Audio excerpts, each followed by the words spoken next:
नमस्कार, बहुत स्वागत है आप सभी का। आप देख रहे हैं न्यूज़ 18 का डिजिटल प्लेटफॉर्म। मैं हूं आपके साथ ममता तिवारी। सोना चांदी, ये दो शब्द इन दिनों हर एक की जुबान पर है और इसके पीछे की वजह है इसमें हो रहा उतार चढ़ाव। अब लोगों को समझ नहीं आ रहा है कि सोना खरीदे या नहीं खरीदे, क्या अभी और कम होगा या बढ़ तो नहीं जाएगा, क्योंकि शादी का सीजन नज़दीक आ रहा है। दिवाली के समय लोगों ने जमकर सोने की खरीदारी की। हालांकि सोना उस वक्त बहुत पीक पर था, लेकिन उसके बावजूद भी दिलचस्पी बहुत थी सोना और चांदी खरीद में और इसी वजह से मार्केट में अच्छा खासा असर देखने को मिला था। लेकिन अब जब त्योहार खत्म हुआ तो सोने के दाम गिर गए। लेकिन फिर आने वाला है फेस्टिव सीजन, शादियों का सीजन, तो क्या उस समय सोना बढ़ने वाला तो नहीं है? क्या ये सही समय है? क्यों हुआ सोने में डाउनफॉल और क्या आगे और कम होगा या बढ़ेगा? आज यही जानने के लिए हमारे साथ स्पेशलिस्ट हैं जिनका नाम है शरद कोहली। ये अर्थशास्त्री हैं और आज शरद जी हमें बताएंगे कि आखिर सोना चांदी के दाम कैसे गिरे और क्या आने वाले समय में ये बढ़ने वाले हैं, ये फ्लक्चुएशन क्यों हो रहा है, इस फ्लक्चुएशन का असर क्या है, इन्वेस्ट करने का सही समय कौन सा है। बहुत धन्यवाद शरद जी हमें समय देने के लिए। Thank you so much. News 18 के डिजिटल के सभी फॉलोअर्स, सब्सक्राइबर्स, व्यूअर्स को मेरा अभिनंदन। शरद जी, सबसे पहला सवाल जो हर एक दर्शक के आज के मन में है, ये सोने के दाम जो कम हुए हैं, इसका हम क्या मतलब समझे? देखिए, $4381 पीक तक गया था दिवाली के आसपास। आपने बिल्कुल ठीक कहा। मैं डॉलर इसलिए बता रहा हूँ क्योंकि ये भी जानना सबके लिए बहुत ज़रूरी है कि सोने के दाम कहाँ से खुलते हैं, कहाँ से चलते हैं, यानी कि कौन फैसला करता है। अमेरिका में कॉमेक्स नाम का एक एक्सचेंज है। कॉमेक्स का मतलब है कमोडिटी एक्सचेंज। न्यूयॉर्क में ये है। यहाँ पर सोना के दाम सबसे पहले खोले जाते हैं। पहले ये लंदन हुआ करता था, लंदन बुलियन मार्केट बोलते थे। अब ये न्यूयॉर्क में कॉमेक्स से खुलते। उसी के आधार पर भारत में अगले दिन, क्योंकि हमारे यहाँ और उनका दिन रात का फ़र्क है, अगले दिन सुबह उसी के आधार पर उसको वहाँ पर प्रति आउंस नापा जाता है। करीब 30-32 ग्राम का आउंस होता है। उसको 10 ग्राम में कन्वर्ट किया जाता है, डॉलर को रुपए में कन्वर्ट किया जाता है और यहाँ पर दाम खुलते हैं। तो मैंने आपको भूमिका इसलिए बताई कि आपको पता लगे कि मैं डॉलर में क्यों बोल रहा हूँ। $4381 पर थे, करेक्ट हुए, नीचे आए, लोग घबराए और नीचे गिरते गिरते करीब करीब $4000 तक ये चला गया। तो जब $4000 तक गया तो लोगों को लगा कि भाई ये तो अब तो ये नीचे नीचे जाना शुरू हो जाएगा। पर आज जब हम बात कर रहे हैं तो ये फिर $4100 और $4120 के बीच में आ गया है। हालांकि सैटरडे संडे को हमें ध्यान रखना चाहिए कि दुनिया भर के जो कमोडिटी एक्सचेंजेस हैं वो बंद रहते हैं, तो इसलिए आपको कोई नए दाम देखने को नहीं मिलते हैं। नहीं मिलेंगे। ज्वेलर्स और सराफा बाजार आपस में कुछ घटा बढ़ा ले अलग बात है, पर ऑफिशियल तौर पर दाम नहीं बढ़ते हैं। अब ज़रूरी बात यह है ममता, जो आपने बात पूछी है कि ये नीचे क्यों आए, क्योंकि लगातार पिछले कुछ हफ्तों से आप देख रहे थे कि नए नए रिकॉर्ड बना रहा था। हाँ। तो नीचे आने के कारण क्या है, ये बहुत सारे लोग इसको नहीं जानते हैं। तो मैं उन कारणों को खोल देता हूँ, मुझे लगता है उससे बिल्कुल स्पष्ट हो जाएगा। और इससे ये भी पता लग जाएगा कि आगे कैसा रहने वाला है। क्या होता है कि कमोडिटी एक्सचेंज में जब आप सोने की खरीद बेच करते हैं तो वो फिजिकल फॉर्म में नहीं होती है। हाँ। वो कॉन्ट्रैक्चुअल फॉर्म में होती है। तो भारत में भी एक कमोडिटी एक्सचेंज है जिसका नाम MCX है, मल्टी कमोडिटी एक्सचेंज। और शायद जो लोग नहीं जानते उनको ये भी मैं बताना चाहूँगा कि वहाँ पर सोना ऐसे नहीं खरीदा जाता कि मैंने आपको बेचा, आपने मुझे बेचा, कोई हमने एक ब्रिक बेच दी बार, बल्कि खाली कॉन्ट्रैक्ट्स बिकते और ख़रीदे जाते हैं। और इस कॉन्ट्रैक्ट की हर महीने की एक डेट पर एक्सपायरी होती है। हाँ। उस डेट तक आपको अपने कॉन्ट्रैक्ट स्क्वायर अप करने होते हैं। अब अमेरिका में कॉमेक्स में 29 अक्टूबर को ये जो मंथली कॉन्ट्रैक्ट होता है उसकी एक्सपायरी की डेट है। तो जिन लोगों ने पहले लिया था, अब देखिए आपने कोई चीज़ खरीदी और आपको लगा कि अब वो मुनाफे में आ गई है, तो आप चाहेंगे कि हम प्रॉफिट बुक कर लें और उसको बेच के अपना प्रॉफिट जेब में डाल लें। तो जिन लोगों ने पहले खरीदा था, इसको हम प्रॉफिट बुकिंग कहते हैं, यानी कि कम दाम पे आपने खरीदा और ज़्यादा दाम पर आपने उसको बेच दिया। तो जब बहुत सारे लोग बेचने आ जाते हैं तो उसको हम प्रॉफिट बुकिंग कहते हैं, जिसके कारण से कीमत नीचे आती है। पहला कारण। दूसरा और इससे भी बड़ा कारण ये है कि ये जो हाल में तेज़ी आई थी, ममता ध्यान दीजिएगा इस पर, ये तेज़ी आने का कारण था कि चाइना और अमेरिका, जो दुनिया की दो सबसे बड़ी अर्थव्यवस्था हैं, उन दोनों के बीच बहुत बड़ा ट्रेड वॉर छिड़ गया था। चाइना ने क्या किया था, उसके पास रेयर अर्थ मिनरल्स हैं, ऐसी चीज़ें हैं जो कि अमेरिका की इंडस्ट्री में इस्तेमाल होती हैं, मिसाइल बनाने में, इलेक्ट्रॉनिक सामान बनाने में, स्पेस का सामान बनाने में वो इस्तेमाल होती हैं। कुछ उसमें मैग्नेट्स भी हैं। उस पर चाइना ने कुछ शिकंजा कस दिया था, यानी कि उसको रोक लगा दी थी। तो अमेरिका इससे परेशान हो गया। अमेरिका परेशान हुआ तो अमेरिका ने क्या धमकी दे दी, ट्रंप साहब ने धमकी दी। धमकी देने के लिए तो अक्सर हम उनको सुनते ही हैं, मेरे मुंह से कभी कभी गलती से डोनाल्ड थ्रेट निकल जाता है डोनाल्ड ट्रंप की जगह। तो उन्होंने धमकी दे दी कि मैं 100% और टैरिफ लगा दूंगा चाइना के ऊपर। तो जैसे ही ये प्रेशस मेटल मार्केट ने, यानी कि गोल्ड और सिल्वर की मार्केट ने, ये एक दूसरे के तरफ से ये धमकियां और ये शिकंजा कसना जो मैंने कहा सुना, तो सोने और चांदी के दाम एकदम भागने लगे। और 30 अक्टूबर को, ध्यान दीजिएगा, 30 अक्टूबर को राष्ट्रपति ट्रंप राष्ट्रपति शी जिनपिंग से मिलने जा रहे हैं। और इस मीटिंग पर ये फैसला होगा कि क्या ये ट्रेड वॉर इससे आगे चलेगा, हाँ। या दोनों के बीच में कोई समझौता हो जाएगा, गलबलैयाँ जिसको कहते हैं वो हो जाएंगी और दोनों मिल जाएंगे और कहेंगे चलिए छोड़िए। तो मुझे लगता है कि 30 अक्टूबर तक सोने के दाम में आपको दबाव महसूस होगा, उतार चढ़ाव ज़्यादा दिखाई देगा। और उसके बाद ये फैसला, अगर वहाँ पर समझौता नहीं होता तो आपको ये दाम फिर से एक बार बढ़ते हुए दिख सकते हैं। पहली बात ये हो गई। पहला मैंने आपको बताया 29 अक्टूबर का, जहाँ कॉन्ट्रैक्ट एक्सपायरी है कॉमेक्स पे। दूसरा मैंने आपको बताया कि 30 अक्टूबर को ट्रंप साहब और शी जिनपिंग की साहब की मीटिंग है। और तीसरी ममता, एक और बहुत ज़रूरी बात जो कि बहुत सारे लोग नहीं जानते हैं, कि इतना ज़्यादा सोने का बढ़ना इस बात का सूचक था कि डॉलर की जो दादागिरी है दुनिया भर में, उसकी दादागिरी को खतरा हो गया था, क्योंकि सोने को वैल्यू देखा जाता था। और दुनिया भर के देश जिन्होंने अमेरिका की ट्रेजरी में इन्वेस्ट किया हुआ था, उस पैसे को निकाल कर वो सोने में लगाए जा रहे थे। तो डॉलर की दादागिरी कमज़ोर पड़ती जा रही थी, और अमेरिका कभी नहीं चाहेगा कि डॉलर की दादागिरी कम हो। ये तो बड़ी ऑब्वियस बात है, आपकी कहीं चलती हो, आप नहीं चाहेंगे कोई दूसरा आके खड़ा हो जाए। तो ऐसा माना जा रहा है कि अमेरिका, हालांकि ये कंफर्म न्यूज़ नहीं है, परंतु जो ट्रेंड है उससे नज़र आ रहा है कि एक लॉबी है अमेरिका में ममता, जो कि सोने को लगातार बेचकर उसके दाम को नीचे ला रही है। और जापान और यूरोप भी उसी लॉबी का हिस्सा है।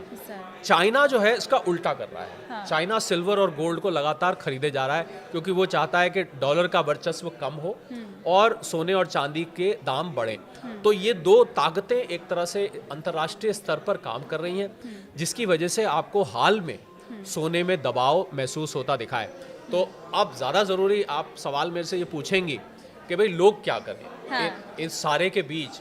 अब ये है ना कि इन्वेस्ट कैसे करें, और दुनिया भर में अगर ये बड़ी बड़ी ताकतें आपस में लड़ रही हैं और आपस में प्रेशर बन रहा है, तो भाई ऐसा तो नहीं हम उसके बीच में पिस जाएंगे। हमने लिया है। अब देखिए बहुत सारे लोगों ने, क्या हुआ ममता, मुझे ऐसे दर्जनों लोग मिले जिन्होंने पिछले 2 महीने में सोना बेतहाशा खरीदा है। बल्कि उन्होंने अपने शेयर्स में से पैसा निकाल कर, कुछ लोगों ने एफडीज तोड़वा कर, मुझे तो एक दो शख्स ऐसे भी मिले जिन्होंने 1-2 छोटी मोटी प्रॉपर्टी बेचकर और सोने में पैसा लगा दिया। और तो छोड़िए, सेविंग्स अकाउंट में जो पैसा पड़ा था वो भी उठा के सोने में लगा दिया। अब अगर आपने ये मान लीजिए आपने $4381, या मैं रुपए में कन्वर्ट करता हूँ 1,32,000 33,000 प्रति 10 ग्राम आपने पैसा लगाया है, और अब आपका ये घट के 1,24,25,000 या 1,23,000 रह गया है, तो लाजमी बात है आपको तो रातों की नींद उड़ जाएगी कि मैंने ये क्या किया, मैंने अपना सारा इन्वेस्टमेंट बेचकर यहाँ लगा दिया। देखिए अगर आपने ऐसा किया है तो पहली बात तो मैं आपको ये बताना चाहूँगा कि आपको सोने में जब भी पैसा लगाएं, आप लंबे वक्त के लिए लगाएं। ममता, लोगों से गलती क्या हुई, कुछ लोगों से, सबसे तो नहीं हुई, वो इन्वेस्टर बन के आए थे। यानी कि हम इन्वेस्ट करेंगे, 2-3 साल के लिए लेंगे, 5 साल के लिए लेंगे, और ट्रेडर बन गए। ट्रेडर बन गए मतलब उन्होंने बहुत छोटा शॉर्ट टर्म नजरिया बना लिया कि 1,25,000 पे लिया, 1,27,000 पे बेच दिया, 1,28,000 पे खरीदा, 1,30,000 पे बेच दिया। मतलब उन्होंने खरीद बेच ऐसी शुरू कर दी जैसे कि कोई ट्रेडर करता है। तो उनको मैं सलाह दूंगा, अगर आपने गलती से हायर लेवल पे ले भी लिया है तो कोई चिंता की बात नहीं है, आप उसको लंबे वक्त तक रखिए।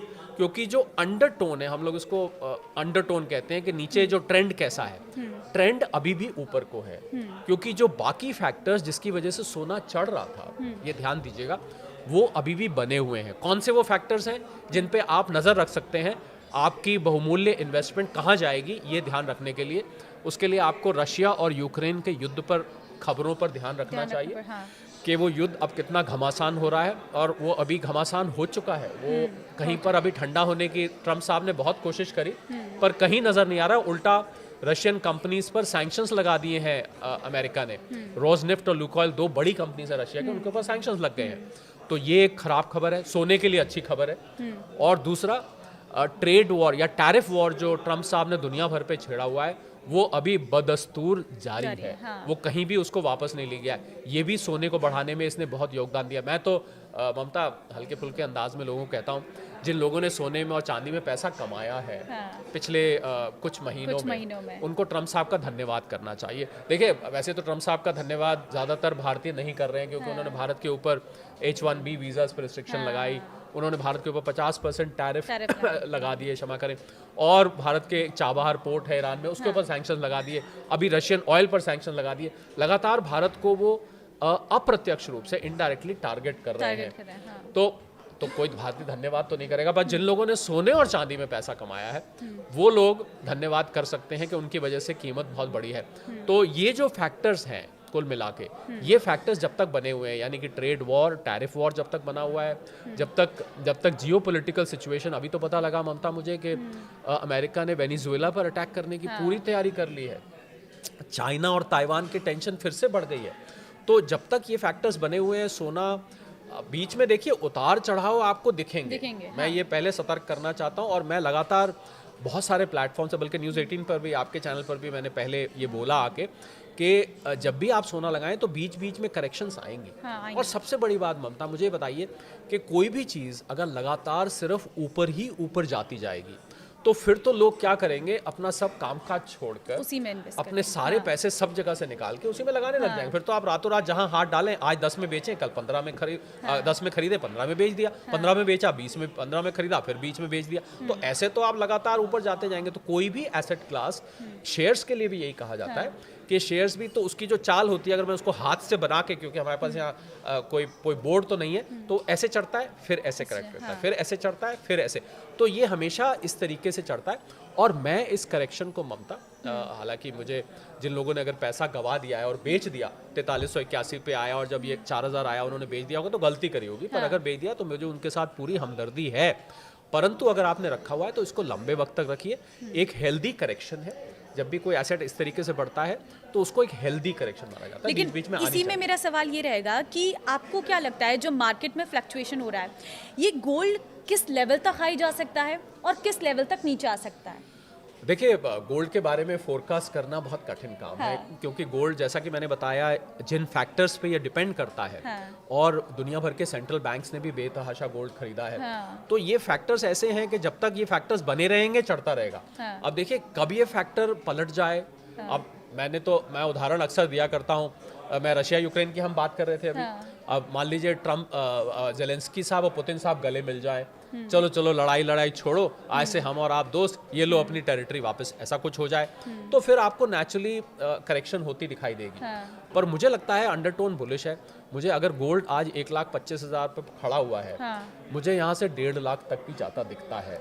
परंतु आप निवेश करने से पहले अपने फाइनेंशियल एडवाइजर से सलाह ले लें। मैं आपको निवेश करने की सलाह नहीं दे रहा हूँ, मैं आपको सिर्फ वो फैक्टर्स बता रहा हूँ जो कि गोल्ड की प्राइस को, सिल्वर की प्राइस को उतारते और चढ़ाते हैं। हम सभी दर्शकों को एक डिस्क्लेमर आपकी इजाज़त से देना चाहूँगा कि आप अपने फाइनेंस एडवाइजर से सलाह लेके जो भी निवेश करें, उनसे सलाह लेके करें।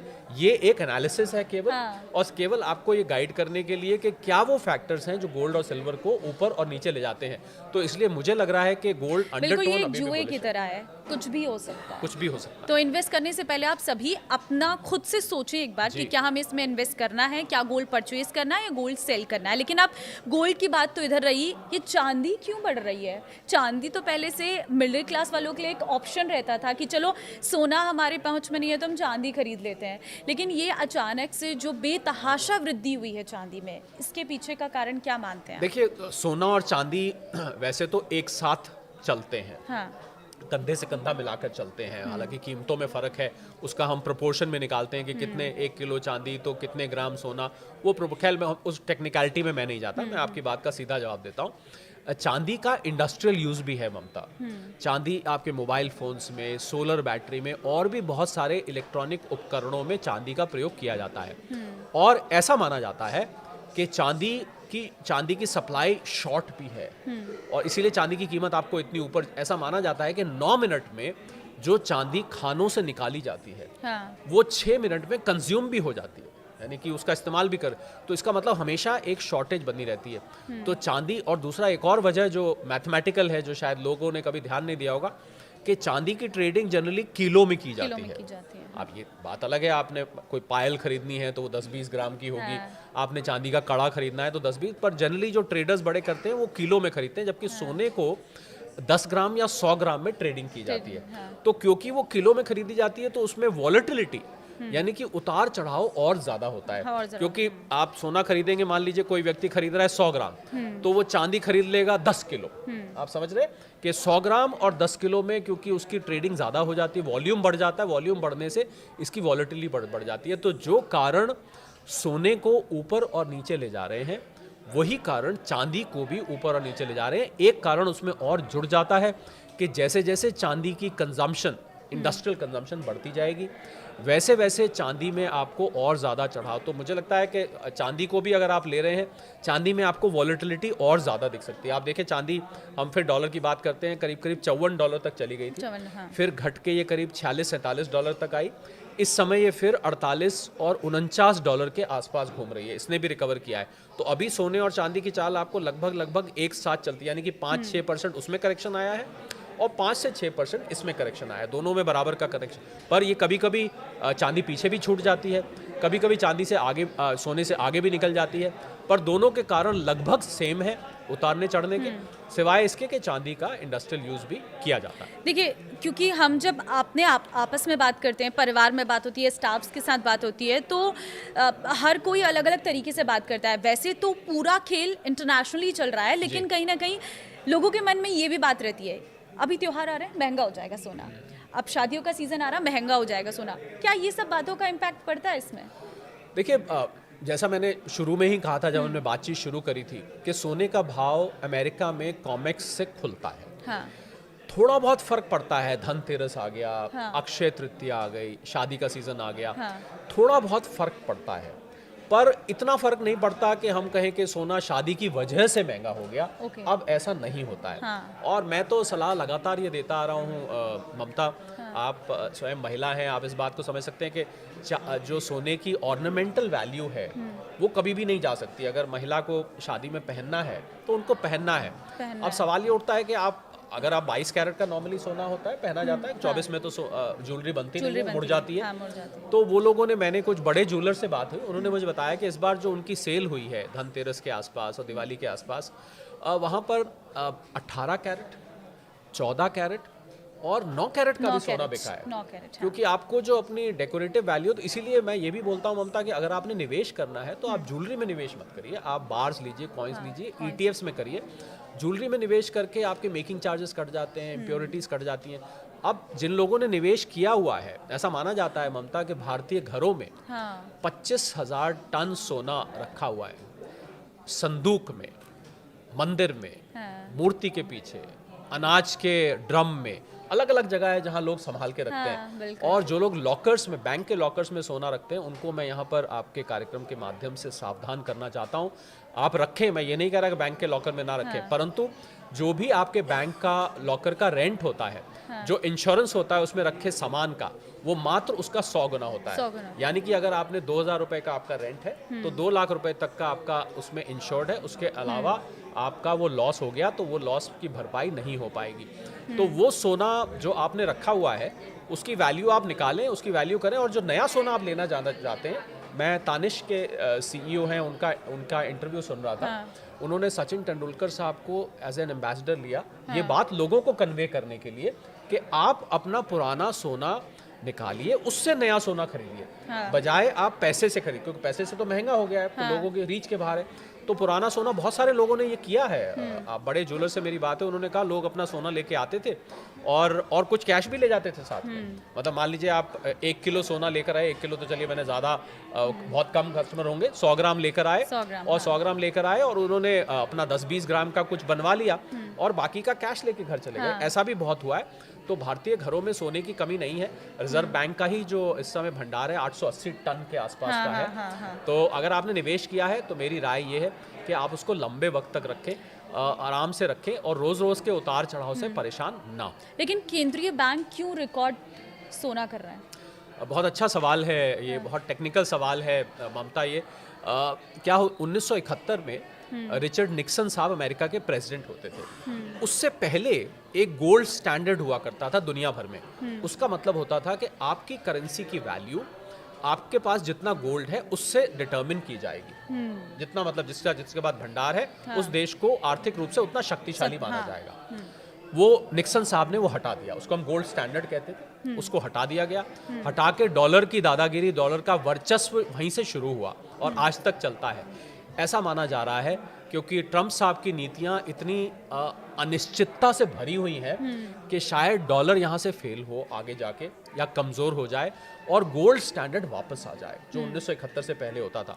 तो दुनिया भर के सेंट्रल बैंक्स जो कि खूब इकोनॉमिक्स को जानते हैं, दुनिया भर की अर्थव्यवस्था को जानते हैं, वो धीरे धीरे सोने का भंडार इकट्ठा करे जा रहे हैं। उनको ऐसा लग रहा है कि शायद डॉलर फेल हो जाए। तो मैं ये आपकी बात, इसी बात से जुड़ी हुई बात बोलने जा रहा हूँ कि सोने का लगातार बढ़ना इस बात का सूचक है कि दुनिया की अर्थव्यवस्था में कहीं कोई ऐसी छुपी समस्या है जो हमें और आपको नहीं दिखाई दे रही है। तो ये एक मतलब सोने का बढ़ना जहाँ एक तरफ सोने के निवेशकों के लिए अच्छा है, परंतु वैश्विक अर्थव्यवस्था के लिए ये बहुत अच्छा नहीं माना जाता। ये खतरे की घंटी माना जाता है कि कहीं ऐसा तो नहीं आर्थिक मंदी बड़ी आने वाली है या कोई ऐसा बड़ा आर्थिक संकट आने वाला है जो कि हमें अभी नहीं दिखाई दे रहा है। तो क्या ये डॉलर की बादशाहत पर भी खतरा है? बिल्कुल खतरा है।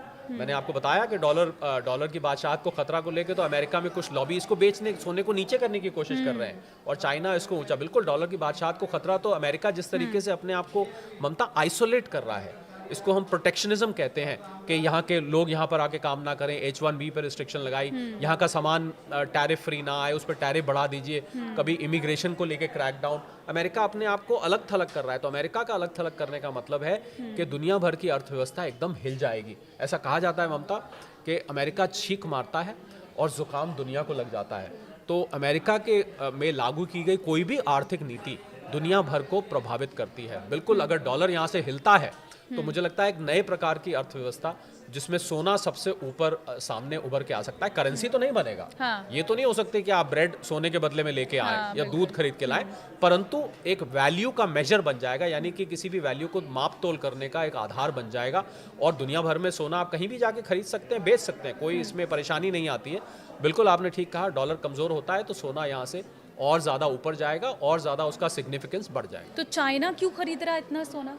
चाइना इसलिए खरीद रहा है क्योंकि चाइना भी चाहता है अंदर से कि डॉलर बहुत ज़्यादा मजबूत ना हो। चाइना तो अपनी करेंसी को युआन को बनाना चाहता था, पर युआन में तो अभी वो इतना कामयाब नहीं हुआ है कि युआन दुनिया भर की करेंसी बन जाए। उसको लग रहा है कि सोना एक ऐसी चीज़ है जो हम अपने यहाँ भंडार इकट्ठा कर लें तो डॉलर के वर्चस्व को हम चैलेंज कर सकते हैं। चाइना के खरीदने की वजह चाइना और अमेरिका का जो कोल्ड वॉर है, इसके कारण चाइना सोने का भंडार इकट्ठा कर रहा है। और चाइना को भी कहीं लग रहा है कि डॉलर कमज़ोर हुआ तो अगर हमारे पास ज़्यादा सोना हुआ तो हम दुनिया भर पर अपना अधिकार ज़्यादा जमा पाएंगे। तो देखिए, ये है सोने चांदी का मार्केट। ये कब बढ़ेगा कब घटेगा इसके लिए कुछ अंदाज़ा नहीं लगाया जा सकता। इस वीडियो के साथ ही मैं आपको एक और यहाँ पर ज़रूर नोट देना चाहूँगी कि सोने में इन्वेस्टमेंट आप अपनी मर्ज़ी से, अपने फाइनेंशियल एडवाइज़र की मर्ज़ी से करें। ये वीडियो का मकसद सिर्फ और सिर्फ आपको सोने और चांदी के मार्केट के बारे में पूरी जानकारी देना है कि आखिर मार्केट में क्या चल रहा है, क्या वजह है इसके बढ़ने की और क्या वजह हो सकती है इसके घटने की, फ्लक्चुएशन होगा या नहीं होगा, ये सारी डिटेल जानकारी इस वीडियो के जरिए देने का मकसद था। बहुत धन्यवाद सर हमारे साथ जुड़ने के लिए और एक आसान तरीके से आपको सोने और चांदी के इस बाजार के बारे में बताने के लिए।